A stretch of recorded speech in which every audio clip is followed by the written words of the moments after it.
Good morning to you, Sean, on BBC Radio Merseyside, and we're talking about the things you've achieved later on in life today.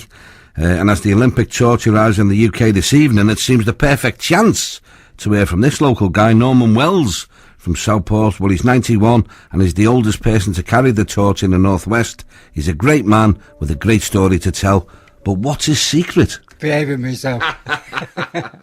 Now, you've got a big involvement in baseball, haven't you, of all things? Yeah, I've been involved with baseball since just before the war and immediately after the war. I'm still a honorary president of the Liverpool Trojans, who are currently the British champions. So did you first get interested in the States, did you, or...? No. I was watching, in those days, John Moores of Littlewoods was in, before the war, sponsored a professional league, brought over Canadians and Americans, and I found out they were playing ice hockey in Liverpool those days, and I watched ice hockey, and when that concluded in '39, I was told that these ice hockey players played baseball, so I went to watch them, and I hooked from word go. And I've been at it ever since. So it was because of your involvement in sport in a big way you've been chosen, do you think? Yes, it's come indirectly, directly to that, because the secretary of my team, a fellow named David Martin Diaz, he nominated me. Right. So it's all come from him, really. He put me into the limelight, if you like. So how did you find out about it, Norman? I was told by Martin Diaz. Yeah, he just said, listen, I've got something to tell you. Yeah. You're carrying the torch.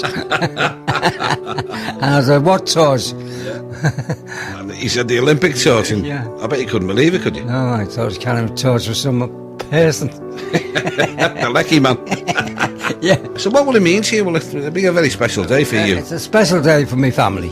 I'm doing something that they'd be proud of, and that's all what it's all about, really. Yeah. No, it's a fantastic achievement that you've been selected to do this, because there's only a select few who'll be doing it, you know. I don't know that a couple of youngsters doing it, isn't it?